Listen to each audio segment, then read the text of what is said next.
Everyone, आज चाहिँ म भर्खरै कलेजबाट आएँ अनि आज चाहिँ असार 15 दही चिउरा खाने दिन।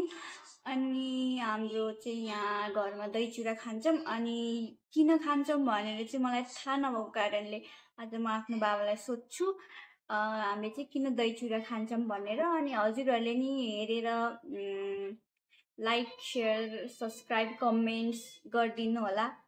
मेरो बाबा हुनुहुन्छ अनि उहाँले चाहिँ भन्नुहुन्छ आज हामीले दही चिउरा किन खान्छौँ भनेर।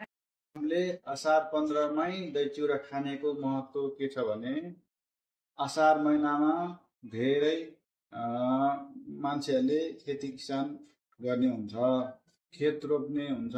खेत रोप्दाखेरि मान्छेहरूलाई गर्मी हुन्छ, गर्मी भएर अनि दही चिउरा खाँदाखेरि दही चिउराले एकदम शीतल बनाउँछ। चिउरा खानुको अर्थ, चिउरा चाहिँ हाम्रो शरीरलाई चाँडै पच्ने हुनाले चिउरा दहीमा चिउरा मिसाएर खान्छ। त्यसैले हाम्रो शरीरलाई काम गर्दाखेरि बल पनि आउँछ, काम गर्ने साहस पनि आउँछ, शीतल पनि हुन्छ, चाँडै पच्ने हुनाले दही चिउरा खान्छ।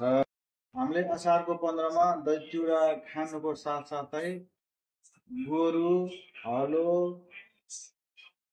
अनि खेती गर्ने औजारहरूलाई पनि पूजा गर्ने चलन छ।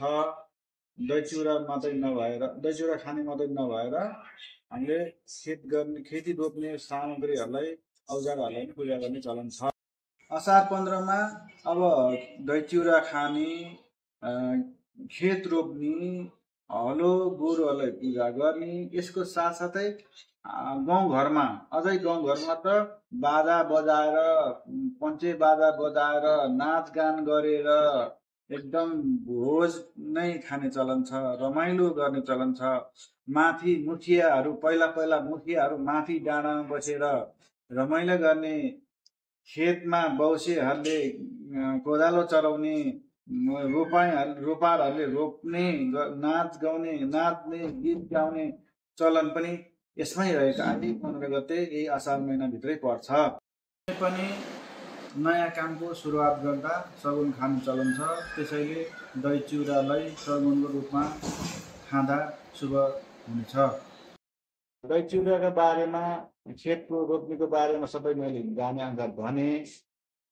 अब हजुरहरूले योभन्दा अझै जानेको छ भने हजुरले हेरेर कमेन्टमा भन्नुहोला। मैले जानेको यति हो। हस्त, नमस्कार।